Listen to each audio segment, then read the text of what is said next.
ஓம் நம சிவாய். வணக்கம். உங்கள் எல்லாருக்கும் ஒரு ஹாப்பியான விஷயம் நான் ஷேர் பண்ணணும் அப்படின்னு நினைக்கிறீங்க. ஏன்னா ஒரு குருவோட எக்ஸ்பீரியன்சஸ் இல்லை காளி மாந்திரிகம் பண்ணுறவங்களோட எக்ஸ்பீரியன்சஸ், காளி பூஜை பண்ணுறவங்களோட எக்ஸ்பீரியன்சஸ் வந்து நீங்கள் தெரிஞ்சுக்கிறது அப்படின்றது உங்களுக்கு ரொம்ப ஒரு நல்ல விஷயம்.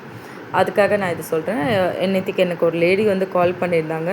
அவங்களுக்கு வந்து நான் 2021 பூஜை பண்ணி கொடுத்துருக்கேன். அவங்களுக்கு அவங்க ஒரு ஹியூஜ் அமௌண்ட் பே பண்ணி பூஜை பண்ணாங்க. ஏன்னா ஆக்சுவலாக அவங்க எப்படி வந்தாங்கன்னா, ஒரு டாட்டர் இன் லா வந்து காணாமல் போயிட்டாங்க. அவங்க வீட்டிலேருந்து காணாமல் போயிட்டாங்கன்னா, ஹஸ்பண்டோட சண்டை போட்டு வீட்டை விட்டு வெளியே போயிட்டாங்க. அப்புறம் நான்லாம் அப்போ மயானக்காளிக்கு தான் பூஜை பண்ணிகிட்டு இருக்கேன். 1 வீக் காணாமல் போயிட்ட பிறகு தான் எனக்கு கால் பண்ணி சொன்னாங்க, இந்த மாதிரி வர வச்சு கொடுங்க அப்படின்னு. அவங்களோட ட்ரெஸ்ஸு தலைமுடியெலாம் வச்சு அப்போ பூஜை பண்ணி நான் கொடுத்தது. இந்த மாதிரி அவங்க வரணுன்னு நெக்ஸ்ட் டே அவங்க கால் பண்ணி சொல்லிட்டாங்க, ஹாஸ்டலில் நான் இருக்கேன், சண்டை போட்டு வந்துட்டேன் அப்படின்னா. அப்புறம் அவங்களுக்கு ரொம்ப சந்தோஷமாயிடுச்சு. அவங்க டாட்டர் இன் லா வந்தாங்கன்னும் போது, அவங்க இந்த ஃப்ளாட் சிஸ்டமில் வாழறதுனால பக்கத்து வீட்டில் இருக்கவங்க தான் வந்து எனக்கு அப்ரோச் பண்ணாங்க. இந்த மாதிரி பிஸ்னஸ் ஸ்டார்ட் பண்ணணும், நீங்கள் எனக்கு பூஜை பண்ணி கொடுங்க அப்படின்னாங்க. ஓகே, நான் பூஜை பண்ணி கொடுக்குறேன் அப்படின்னு சொல்லியாச்சு. அவங்களும் காளிக்கு நைவேத்தியம், பூஜை, படையல், அசைவ படையல், சரக்கு, சாரி, வளையல் எல்லாம், மஞ்சள் குங்குமம் எல்லாம் வாங்கி வச்சு பூஜை பண்ணிட்டாங்க. பிஸ்னஸ் வந்து பார்ட்னர் பேஸ் பண்ணி தான் பண்ணுறோம், ஏன்னா எங்களால் ஹியூஜ் அமௌண்ட் இன்வெஸ்ட் பண்ண முடியாது அப்படின்னாங்க. ஓகே சிஸ்டர், நீங்கள் அம்மாவை நம்பி பண்ணுங்கள், அம்மா எல்லாமே பண்ணி கொடுப்பாங்க, கண்டிப்பாக அம்மா கைவிட மாட்டாங்கன்னு நான் சொல்லிட்டேன்.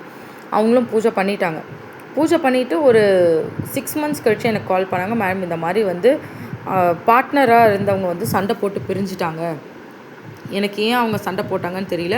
இப்போ நாங்கள் பிஸ்னஸ் பற்றி ஏதாவது பேசினாலும் எங்ககிட்ட வந்து சரியாக பேச மாட்டேங்கிறாங்க, கால் கட் பண்ணுறாங்க. நாங்கள் வந்து அம்மா கிட்ட வந்து இந்த மாதிரி பூஜை கொடுத்தோம், பிஸ்னஸ் நல்லபடியாக நடக்கணும்னு, பட் 6 மாதத்தில் வந்து நாங்கள் பிஸ்னஸ் விட்டு விலகிற மாதிரி ஆயிடுச்சு அப்படின்னாங்க.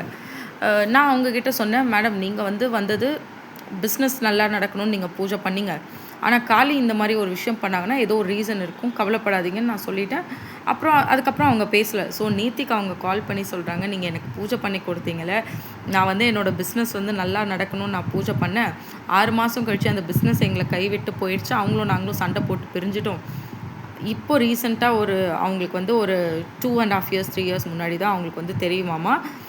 அவங்க வந்து அதாவது ஒரு பார்ட்னர்ஷிப் பேஸ் பண்ணி பண்ணாங்க பார்த்தீங்களா, அவங்க வந்து ஏதோ லைசன்ஸ் இல்லாமல் பண்ணியிருக்காங்க. அவங்கள வந்து ரிமாண்ட் பண்ணிட்டாங்களாமா அந்த ஹஸ்பண்ட் ஒய்ஃபை. ஏன்னா அவங்க வந்து நிறைய பேர்கிட்ட கடன் வாங்கி ஏமாற்றிட்டதுனால, இந்த பிஸ்னஸ் ஸ்டார்ட் பண்ணதுனால அவங்கள வந்து ரிமாண்ட் பண்ணிட்டாங்க. மேடம், காளி வந்து எங்களுக்கு இவ்வளோ நல்லது பண்ணுவாங்கன்னு நாங்கள் கனவுல கூட நினைக்கல. நாங்கள் உங்களை பார்த்தது வந்து 2021 தான் பார்க்கணும், நாங்கள் திருப்பி பார்க்கணும் காளிக்கு வந்து நாங்கள் நன்றி சொல்லணும், நாங்கள் பூஜை கொடுக்கணும் அப்படின்னாங்க.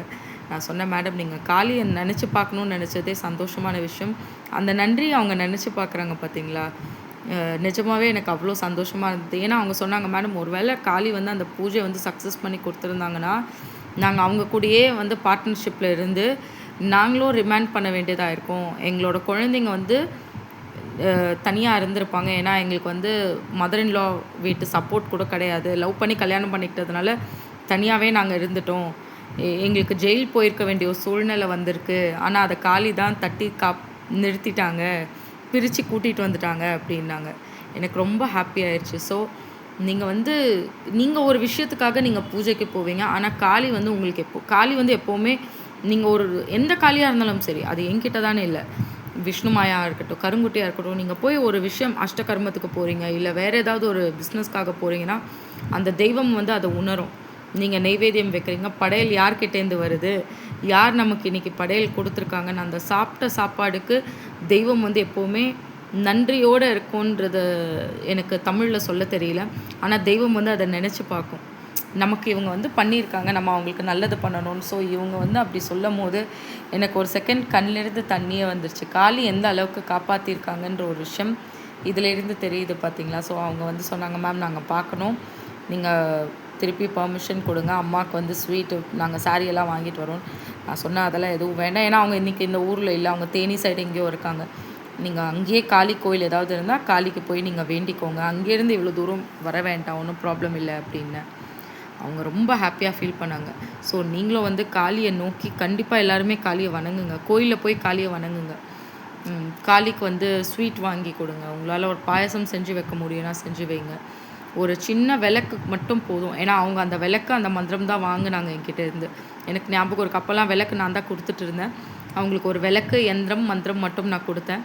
அவங்க சொன்னாங்க, இந்த மந்திரம், இந்த யந்திரம் நான் வணங்குனதுனால தான், காளி என் கூட இருந்ததுனால தான் காளி காப்பாத்துனாங்க அப்படின்னு. ஸோ காளி யாரையுமே கைவிடவே மாட்டாங்க. அண்ட் கமெண்ட்ஸில் யாருமே நெகட்டிவா போடாதீங்க. என்னை பற்றி நீங்கள் தவறாக பேசுனீங்கன்னா பரவாயில்ல, எனக்கு பிரச்சனை கிடையாது. நான் ஒரு காதில் கேட்டு ஒரு காதில் விட்டுப்பேன். ஏன்னா யூடியூபுன்ற பிளாட்ஃபார்ம் வந்து அதான். சோஷியல் மீடியானா அப்படி தான் இருக்கும்.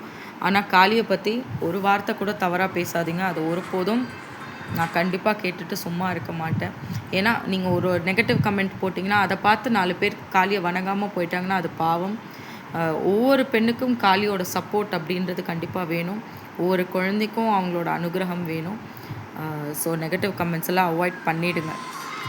இதை நான் உங்ககிட்ட சொல்லணும்னு நினச்சேன். Thank you so much. Jai Mahakali.